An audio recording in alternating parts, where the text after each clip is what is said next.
Ever wondered how to flirt with a girl without coming off as creepy? Well, you're in the right place.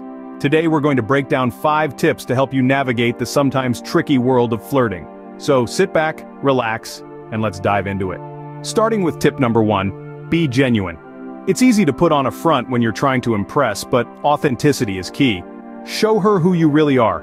Authenticity isn't just about honesty, it's about vulnerability. It's about being brave enough to show your true colors, your quirks, your passions. It's about being you. Moving on to tip number 2, listen and communicate. Flirting isn't just about saying the right things, it's about listening too. Show genuine interest in her thoughts and feelings. Ask her questions and listen to her answers. Share your own thoughts and feelings too.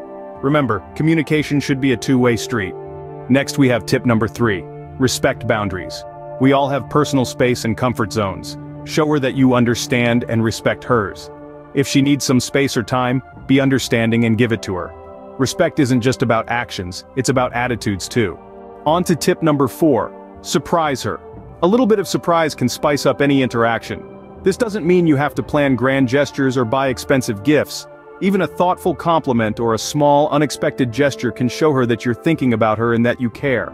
And finally, tip number 5, be supportive. Show her that you're not just interested in who she is now, but who she wants to become. Support her ambitions, her dreams, her goals. Be there for her in her highs, be there for her in her lows.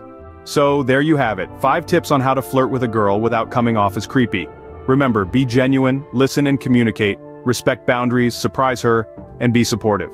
It's not about playing games or following scripts, it's about building a connection, a genuine connection. So what are you waiting for? Go out there and make a meaningful connection. And remember, flirting should be fun for both of you. Share your thoughts in the comment section and join the discussion. Until next time.